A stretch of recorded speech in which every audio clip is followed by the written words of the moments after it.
Shalom Bapak Ibu yang diberkati Tuhan. Shalom Bapak Ibu yang diberkati Tuhan. Puji Tuhan, kita masih diberikan kesempatan oleh Tuhan kita, kesempatan menikmati hidup, kesempatan menjadi berkat, kesempatan untuk menolak dosa, kesempatan untuk bagaimana hidup berkenan di hati Tuhan. Orang yang dipimpin Roh Kudus adalah orang yang mampu menguasai dirinya. Penguasaan diri bukan sekedar kemampuan menahan keinginan atau kehendak kita, tetapi penguasaan diri yang tetap dalam kendalinya Roh Kudus, tetap dalam kendalinya Tuhan. Keberanian untuk tetap taat kepada Tuhan ketika dosa, ketika kesempatan menawarkan kenikmatan, sementara kebenaran menuntut pengorbanan. Masing-masing kita mestinya membangun tembok untuk berkata kepada kehendak diri yang tidak sesuai dengan kehendak Tuhan. Penguasaan diri adalah salah satu bukti buah roh yang mestinya ditemukan di setiap kehidupan orang-orang percaya. Tidak hanya ingin mau menyampaikan ingin kita saja, mengungkapkan ego dan perasaan kita, tetapi penguasaan diri selalu berbicara tentang pengendalian setiap sikap-sikap yang tidak seirama dengan kehendak Tuhan. Salah satu contoh seorang tokoh di dalam Alkitab yaitu Yusuf. Ketika istri Potifar menggoda Yusuf, ia memiliki kesempatan untuk memilih jalan yang salah. Dan ini merupakan cerita yang sudah sering sekali didengarkan atau diperdengarkan kepada masing-masing kita. Tetapi ada beberapa poin yang mesti kita pelajari dengan serius. Terlalu banyak gereja menjelaskan bagaimana keberhasilan Yusuf di tengah-tengah ketaatannya, di dalam keyakinannya kepada Allah Abraham, Ishak dan Yakub, sehingga suatu hari kelak Yusuf menjadi orang terhormat nomor 2 di negeri Mesir. Yusuf adalah satu pribadi yang pernah dibully oleh keluarga, terkhusus kakak adiknya. Tidak disukai oleh abang-abangnya,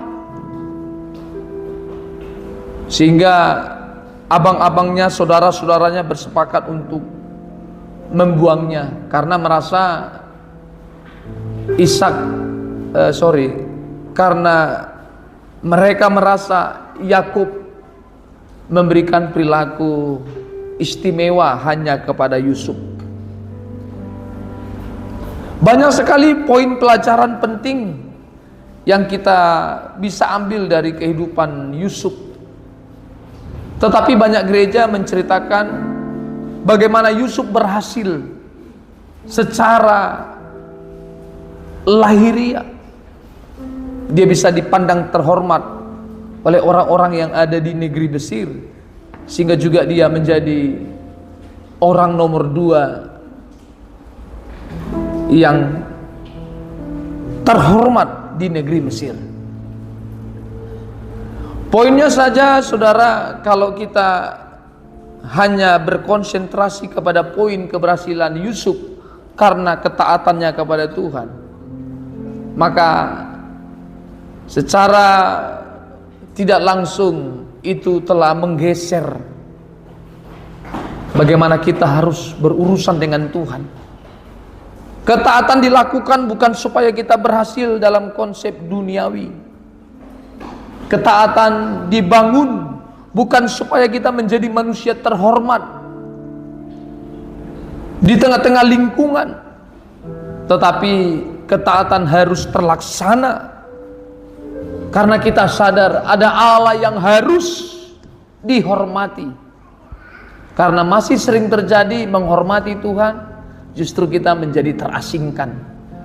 Masih sangat sering terjadi menghormati Tuhan, justru kita mendapatkan sesuatu yang tidak terhormat dari keluarga, dari lingkungan, dari komunitas, dari siapapun. Menghormati Tuhan tidak berarti kita menjadi manusia terhormat dalam pandangan-pandangan orang-orang yang ada di lingkungan kita.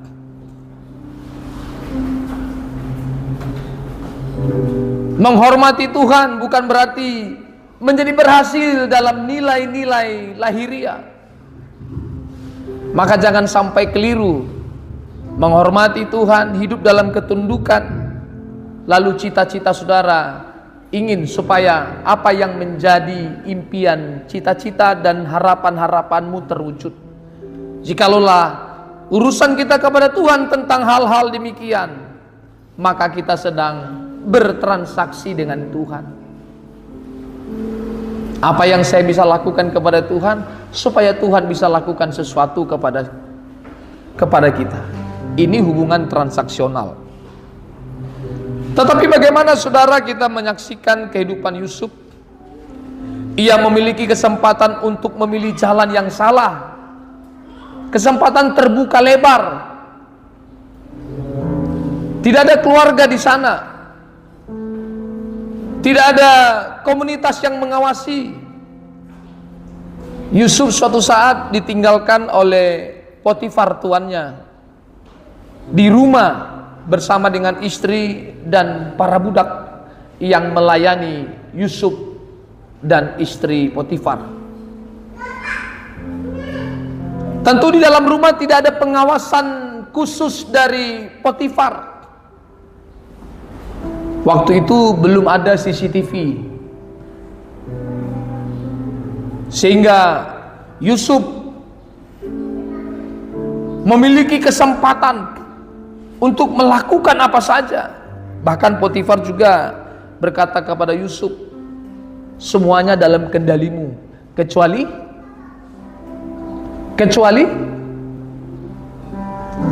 bisa doa Bapak Toga Torok. Ayo Nibe, semua dalam kendalimu kecuali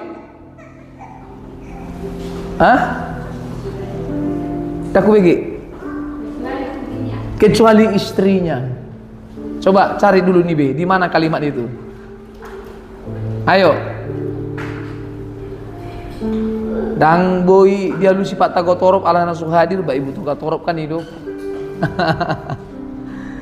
Ayo, coba kita baca yuk.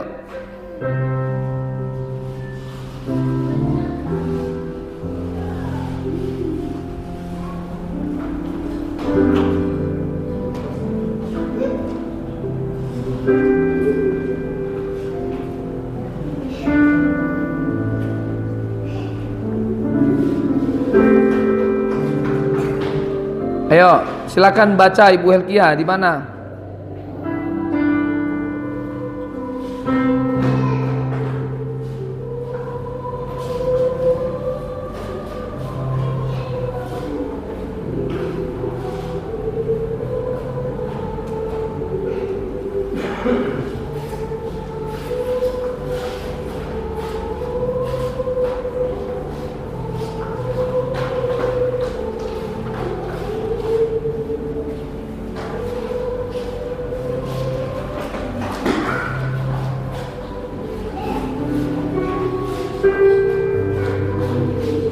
Coba Kejadian pasal 39 ayat yang ke-9.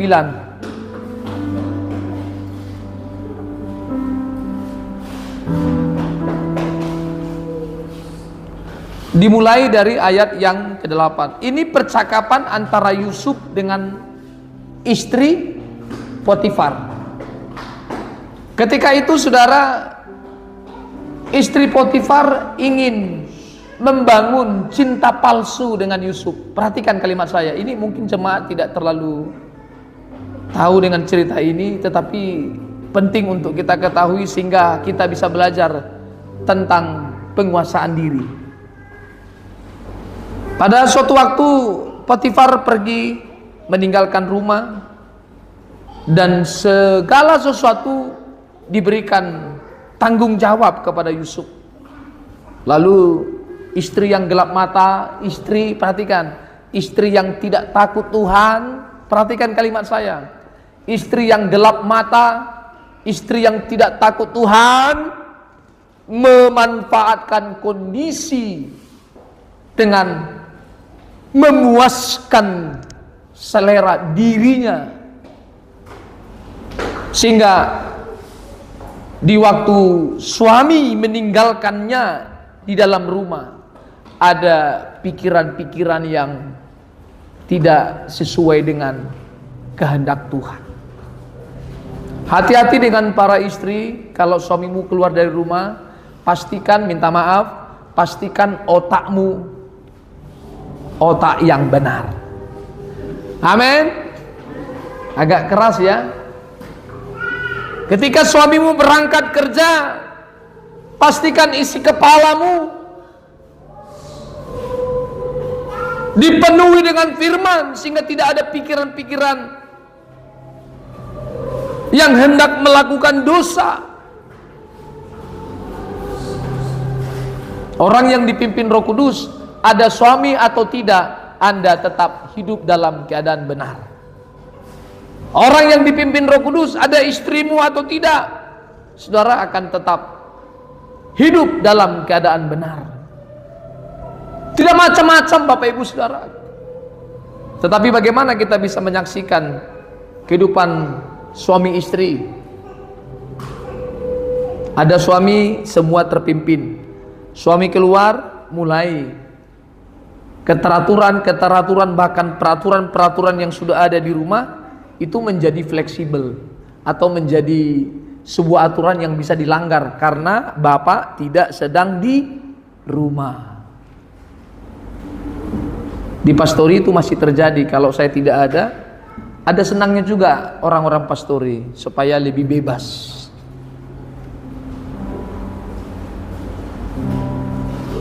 Kami juga begitu waktu saya masih anak-anak. Kalau bapak saya tidak ada di rumah, misalnya pergi ke Pematang Siantar karena alasan pelayanan, kami lebih fleksibel. Yang biasanya mama masak sayur, karena bapak tidak ada, sayur pun tak dimasak. Esok bapak, toy mak kolorima robus, kolorima goreng. Waktu bapak di rumah, kami harus tidur siang. Ketika bapak tidak di rumah, tidur siang pun berantakan. Ada yang tidur siang, ada yang tidak. Sesuka hati kami dong. Kami tahu bapak tidak di rumah, saya juga pulang ke rumah setelah pulang dari sekolah suka-suka. Karena bapak tidak di rumah. Jadi sebenarnya bapak-bapak yang hidup takut akan Tuhan, Anda itu CCTV di rumahmu. Kalau Anda tidak ada CCTV hilang, hati-hati. Istri dan anak-anakmu mulai mengalau. Ini istri yang tidak takut akan Tuhan ya. Kalau istri yang takut akan Tuhan, ada suami atau tidak, Anda dalam keadaan benar. Haleluya. Ada suami atau tidak, sebaliknya juga demikian. Ada istri atau tidak, Anda tetap dalam keadaan benar. Saudara, istrimu adalah CCTV-mu. Suamimu adalah CCTV-mu. Anak-anakmu juga adalah kamera pemantau yang bisa merekam segala jejak kita. Tetapi ada waktunya kita tidak bersama dengan orang-orang ini. Ada waktunya kita tidak bersama dengan istri. Ada waktunya kita tidak bersama dengan suami. Ada waktunya kita tidak bersama dengan anak-anaknya. Ada waktunya kita hanya sendiri. Sadarkah bahwa ternyata ada pengawasan dari Sang Ilahi Sebenarnya ada CCTV yang menyoroti seluruh peristiwa kehidupan kita. Mestinya kesadaran ini membuatmu tetap berdiri di jalan yang benar, tidak menyimpang ke kiri dan tidak menyimpang ke kanan. Seperti halnya yang dilakukan oleh Yusuf ketika ada Potifar di dalam rumah, di dalam istana, di dalam kepemilikan Potifar. Semuanya masih dalam kendali. Potifar berada di rumahnya, artinya ada CCTV yang memantau istri, ada CCTV yang memantau sang para budak, ada juga CCTV yang memantau Yusuf sebagai tangan kanan Potifar. Tetapi ketika Potifar berangkat dari rumahnya, itu berarti CCTV juga tidak ada. CCTV menjadi tidak ada. Sehingga istri yang kurang ajar meniatkan untuk bagaimana membangun cinta terlarang kepada Yusuf. Pagateku di bereng si Yusuf ih. Begamu do pagateku, hati-hati. Malu sopa ibereko pagateku naso pasanganmu ngasih bolis nadong diutuk-utuk ta. Ayo kita bertobat. Jadi kalau lihat laki-laki ganteng yang bukan pasanganmu, jangan ucapkan dia ganteng, cukup elus dadamu. Suamiku lebih ganteng dari dia. Amin. Kalau ada perempuan lebih cantik menurutmu dari istrimu, katakan, kuasai dirimu, istriku lebih dari apapun di dunia ini. Meskipun istrimu semakin hari semakin membengkak, tapi pernyataan kepada dirimu, istriku tetap menjadi terbaik. Haleluya. Haleluya. Maka suami-suami sering-seringlah ngomong ke istrimu, kau terlalu cantik bagiku. Setiap hari sampaikan itu. Hatinya akan senang. Cium keningnya. Bukan karena masih muda lalu Anda melakukan itu. Bahkan sampai tua seperti Opung Grisel ini juga harus melakukan hal itu. Ate dangi Opung Grisel boru. Hea dope dok kon Opung Grisel bawon. Cantik mahu bereng hoasian. Wadah hira-hirak. Sering-seringlah memuji pasanganmu. Amin. Amin. Ibu gembala suku kamu. Torso udah kebagakon. Cantik kali kau sayang. Iyalah kalau nggak cantik lagi kau tengok udah lain lah otakmu. Inamu kan? Memang hidup. Kan hidup. Allah do babak komando kon cantik alidang toho di rohakon ima iko kualo. Haleluya. Itu yang harus dikuasai. Cantik kali kau sayang. Supaya nggak keluar nyawangmu inang seng. Ya sudahlah. Tetapi niat-niat kita ingin bagaimana hubungan suami istri tetap terjalin. Dia terlalu jarang menyebut saya ganteng, tetapi saya terlalu sering menyebut dia cantik. Karena itulah kondisi hatiku yang harus kuungkapkan. Mungkin pengungkapannya tidak seperti saya mengungkapkan kepada dia.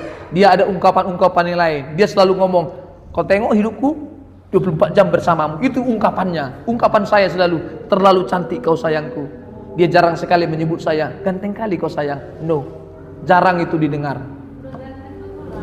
Sudah ganteng betulan. Tapi dia selalu ngomong, kau lihat bagaimana aku hidup di depanmu. Wih, ini juga menghancurkan egoku. Semoga semakin hari kami semakin hidup benar di hadapan Tuhan. Itu suami istri harus menjalin. Karena istrimu adalah CCTV-mu, karena suamimu adalah CCTV-mu. Tapi ingat, sewaktu-waktu Anda berdiri tanpa istri, mungkin istri sedang ke pasar, mungkin suami sedang bekerja, bagaimana kualitas hidup kita? Tetap dalam keadaan benar atau berpikir merenung kepada sesuatu yang menyakiti hati Tuhan? Seperti istri Potifar ingin merajut cinta palsu, ingin membangun gairah yang tidak sesuai dengan konsep kebenaran. Lalu ia berkata kepada Yusuf, yuk mari Yusuf, tidurlah denganku, mari kita membangun cinta. Tetapi puji Tuhan, Yusuf memberikan perkataan keras, tanda dia menguasai dirinya karena ada CCTV sang ilahi yang memantau hidupnya. No, Bukan, tetapi karena kegentarannya di hadapan Allahnya, Allah Abraham, Ishak dan Yakub. Bukan karena kegentaran kepada Potifar, tetapi kesadaran ada CCTV ilahi yang memantau seluruh kehidupan Yusuf, sehingga dia harus berhati-hati jangan sampai melakukan hal-hal yang tidak berkenan di hadapan Tuhan. Mari kita membaca, saudara, Bapak Ibu, ayat yang ke-7. Ya, ini ayat yang ke-7, kita mulai 8 dan ke-9. Yuk, pelan-pelan Ibu Gembala. Pelan-pelan. Selang beberapa waktu istri tuannya memandang Yusuf dengan berani, lalu katanya, Sebentar, ulang. Ayat ke-7, pelan-pelan. Terus, selang beberapa waktu istri tuannya memandang Yusuf dengan berani. perhatikan, setelah Potifar berangkat dari rumah, ini ada cerita penuh di ayat-ayat sebelumnya, saudara nanti bisa baca. Kita langsung kepada intinya saja, saudara ya. Selang beberapa waktu istri tuannya memandang Yusuf dengan birahi. Setelah Potifar berangkat dari rumah, otak istri Potifar dipenuhi dengan birahi yang tidak sesuai dengan kehendak Tuhan. Lalu katanya, terus, mari kita bercinta palsu antara majikan dengan pekerjanya. Hati-hati induk somang ya. Hati-hati antara induk somang, nyonyanya dengan pekerjanya. Hati-hati. Ini terjadi banyak terjadi di semua lini kehidupan. Ya. Mari tidur denganku, maksudnya mari menjalin cinta palsu. Mari mengkhianati cintaku dengan Potifar, itu maksudnya. Lebih tajam lagi, mari kita berbuat dosa. Ketika istri Potifar berkata kepada Yusuf, mari tidur denganku, itu maksudnya mari berbuat dosa. Mari berbuat dosa. Berapa banyak orang-orang di sekitar kita mengajak kita untuk berbuat dosa. Berapa banyak kondisi, keadaan yang menarik mengajak kita untuk berbuat dosa. Berapa banyak persoalan hidupmu yang mengajakmu untuk berbuat dosa. Lalu apa yang menjadi sikap kita mengenai hal-hal demikian? Lalu kemudian di ayat yang ke-8, silakan. Tetapi Yusuf menolak. Yusuf menolak. Amin. Tetapi Yusuf menolak terus dan berkata kepada istri Potifar terus, dengan bantuanku tuanku itu tidak lagi mengatur apa yang ada di rumah ini, dan dia telah menyerahkan segala miliknya pada kekuasaan. Perhatikan, Potifar telah menyerahkan segala miliknya pada kekuasaan Yusuf. Coba ayat yang terakhir di kalimat yang terakhir di ayat yang ke-8. Potifar telah menyerahkan segala miliknya pada kekuasaan Yusuf. Segala sesuatu mengenai hartanya, tanggung jawabnya diberikan kepada Yusuf. Ayat yang ke-9 ini menarik. Terus, bahkan di rumah ini ia tidak lebih besar kuasanya daripadaku. Di dalam rumah itu, seisi rumahnya Yusuf yang lebih besar ketika tuannya keluar dari rumah. Saya sering sampaikan ke Nibi kalau kami keluar, kau yang menjadi kepala di rumah ini ketika saya keluar. Itu saya sampaikan ke Nibi. Artinya keputusanmu adalah keputusanku. Atur adik-adik ini, atur yang lain. Siapa? Ketepatan saya dengan istri saya. Saya kasih mandat, semua yang ada di rumah ini tanggung jawabmu. Kalau ada orang yang memberikan tanggung jawab begitu, Anda orang berkualitas. Hormati, kerjakan dengan tanggung jawab. Amin. Haleluya. Kalau ada orang yang memberikan kepercayaan begitu kepada Anda, Anda orang terhormat. Anda orang bisa dipercaya. Kerjakan dengan tanggung jawab. Terus lanjutkan. Dan tiada yang tidak diserahkannya kepadaku selain daripada engkau. Perhatikan Bapak Ibu Saudara, semuanya diserahkan kepadaku selain daripada engkau, sebab engkau seluruh hartanya para budak dan apapun itu di bawah kendali Yusuf kecuali istrinya. Lomom di Jabuon atur madinggan ale unang nasadai anggoi apu nasak kudo nasoboi diatur ho. Ya kalau saya pergi ke suatu tempat, masa iya saya bilang ke Nibe semua kau boleh atur istriku juga. Nah ini kurang ajar ya. Ada mandat, ada tugas penting yang harus dilaksanakan oleh Yusuf. Semua dalam kendalimu kecuali istriku. Ya lanjut, silakan Bapak Ibu. Bagaimana mungkin aku melakukan kejahatan yang besar ini dan berbuat dosa terhadap Allah? Maka kegentaran Yusuf bukan kepada Potifar, tetapi kepada Allah. Haleluya. Kata-kata untuk menolak dosa bukan karena ketakutannya kepada Potifar, tetapi karena kegentaran kepada Allah yang disembah. Potifar tidak lihat seluruh para budak dalam kendalinya. Tidak ada yang lebih besar dari Yusuf di dalam rumah itu. Dia bisa melakukan apapun. Apapun bisa dilakukan oleh Yusuf. Tapi dia berkata kepada istri Potifar, bagaimana mungkin aku melakukan kejahatan yang besar ini? Bagaimana mungkin aku bisa melakukan kejahatan yang besar ini dan berbuat dosa terhadap Allah? Maka hati-hati, kalau you menolak dosa bukan karena takut bapakmu, you menolak dosa bukan karena takut pendeta, you menolak dosa bukan karena takut penjara, tetapi karena Allah. Ketakutan dan kegentaranmu menolak dosa karena Allah yang hidup itu. Amin. Berapa banyak kita masih takut karena bapak, takut karena mama. Anak-anak saya selalu sampaikan, pemuda-pemudi, lakukan kerjaanmu sebagai anak bukan karena takut dimarahi bapakmu, bukan karena takut dimarahi mamamu, tapi karena tugas dan tanggung jawab yang harus dilakukan. Haleluya. Saya selalu sampaikan itu kepada anak-anak saya. Kerjakan, ada CCTV ilahi yang memperhatikanmu. Dan teori ini sudah didapatkan oleh anak-anak kami. Tetapi pergumulannya adalah bagaimana harus melakukannya dengan serius. Paling tidak Anda punya teori yang benar. Kesadaran akan Tuhan hadir di tengah-tengah kehidupan kita. Mestinya itu membuat kita takut berbuat dosa dan berani berkata tidak kepada dosa. Itu penguasaan diri. Amin. Mari kita bertobat Bapak Ibu Saudara. Berapa banyak tawaran-tawaran yang cocok dengan kita. Kalau itu tidak menyenangkan Tuhan, juga kita akan berkeputusan tegas. Bagaimana mungkin aku berbuat dosa di hadapan Tuhanku? Aku akan berkata tidak kepada kondisi-kondisi itu. Ini yang dimaksud orang yang dipimpin oleh kuasa Roh Kudus. Semakin hari semakin tegas kepada diri untuk berkata tidak kepada dosa.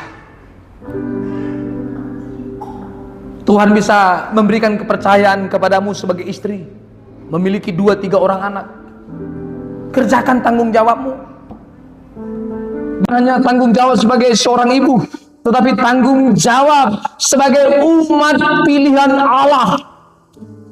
Karena terlalu banyak orang di luar sana tidak mengenal Tuhan, dia tetap mengerjakan tugas tanggung jawab sebagai seorang ibu.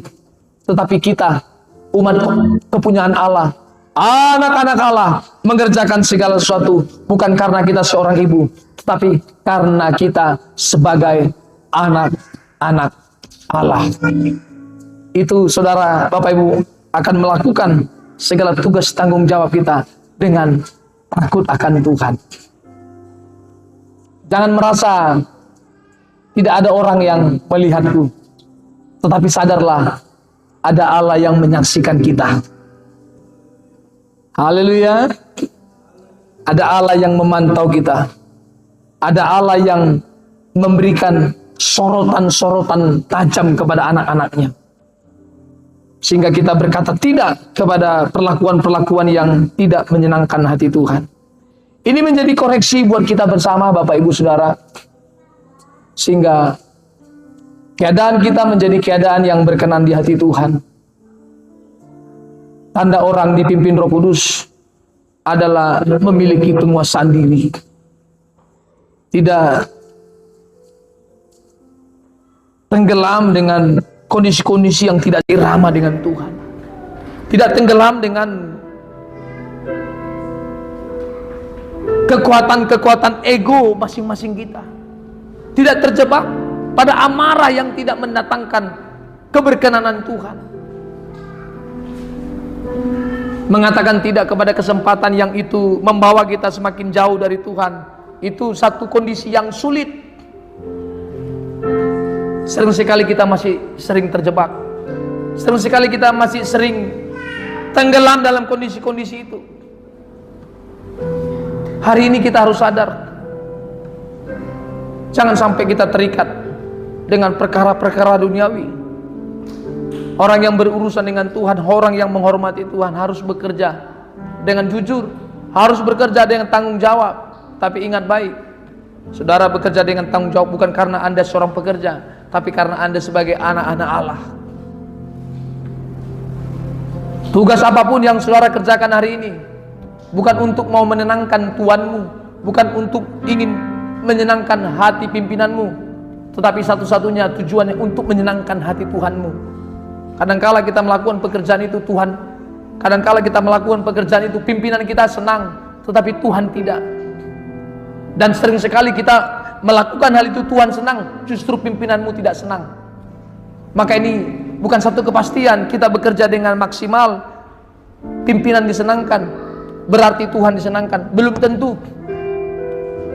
Ada pimpinan-pimpinan yang mengajakmu untuk berkorupsi, tapi karena kegentaranmu kepada Tuhan, ketakutanmu kepada Allah, saudara akan berkata tidak, meskipun ada yang hilang. Haleluya. Meskipun ada yang hilang Bapak Ibu Saudara, karena konsekuensi dari penguasaan diri itu juga terlalu sakit untuk kita alami. Memilih berkata tidak kepada dosa itu juga akan mengorbankan apa yang ada di dalam diri kita. Tidak mudah melakukan itu saudara. Terkadang kita memilih jalan Tuhan tidak langsung membuat hidup menjadi lebih mudah.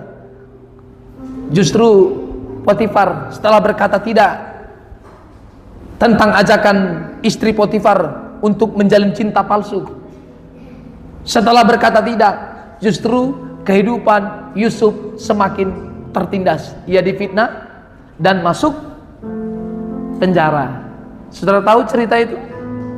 Setelah ia menolak ajakan istri Potifar untuk membangun cinta palsu, pada akhirnya Yusuf difitnah dan dipenjara. Hanya berkata tidak, padahal kesempatan untuk berkata yes tidak ada yang tahu. Dia bisa bebas dari penjara, dia bebas dari fitnaan, tetapi tenggelam dalam dosa. Tetapi Yusuf memiliki tingkat penguasaan diri yang maksimal. Meskipun dia berkata tidak dan harus dipenjara, dia tetap memilih. Dia tahu konsekuensinya itu, karena Yusuf juga seorang terpelajar. Dia tahu ketika dia menolak istri tuannya Potifar, pasti ada konsekuensinya. Maka Bapak Ibu jangan berpikir ketika kita hidup di dalam kebenaran dan memilih untuk hidup benar, lalu kemudian hidupmu menjadi lebih mudah. No, justru hidupmu lebih kacau. Banyak hal yang kita alami tidak sependapat dengan pikiran dan perasaan kita. Justru dalam kondisi-kondisi itu kita diuji. Serius teguh berkata tidak kepada dosa, atau masih berkompromi dengan dosa. Ini menjadi keputusan kita bersama. Haleluya. Hari ini banyak orang mampu mengendalikan diri ketika diawasi, tetapi kehilangan penguasaan diri ketika tidak ada yang melihat. Lebih baik dipenjara karena kebenaran daripada bebas tetapi diperbudak oleh dosa. Ini pilihan Yusuf. Maka ini menjelaskan keputusanmu untuk hidup benar di dalam Yesus akan membuat dagingmu hancur lebur. Akan membuat seleramu diporak-porandakan. Maka keputusan ini harus disertai dengan pertolongan Roh Kudus. Itu yang akan memampukan kita. Amin. Amin. Meningkatkan penguasaan diri bukan berarti membuat hidupmu lebih mudah. Justru Anda sedang masuk pada kesulitan-kesulitan hidup berikutnya. Tetapi jika bersama dengan Tuhan, jika bersama dengan Allah, kesulitan besar apapun, mestinya kita tidak mundur. Ada Allah yang menyertai. Siapakah lawan kita? Ada Allah yang menyertai. Siapakah yang bisa mengalahkan kita? Ada Allah yang menyertai. Bukankah ini kondisi yang membahagiakan? Bukan karena aku miskin atau kaya, bukan karena aku punya segalanya, tapi karena aku bersama dengan Allah Sang Penebus itu. Itu yang membuatmu sukacita. Maka kebahagiaan seseorang bukan soal sakit, bukan soal kayanya. Kebahagiaan seseorang bukan soal kayanya, tapi soal hidup benarnya. Kebahagiaan sejati seseorang bukan karena dia sedang sehat, tetapi karena dia sadar ada Allah yang menjadi sumber bahagianya. Maka orang-orang yang serius berurusan dengan Tuhan, kondisi-kondisi apapun itu tidak menjebakmu hidup di dalam dosa. Tetapi orang yang tunduk pada tuntunan Roh Kudus, kondisi apapun kita akan tetap berkata, Yesus menjadi sumber sejati kita. Haleluya. Saudara Bapak Ibu diberkati, Tuhan Yesus memberkati. Mari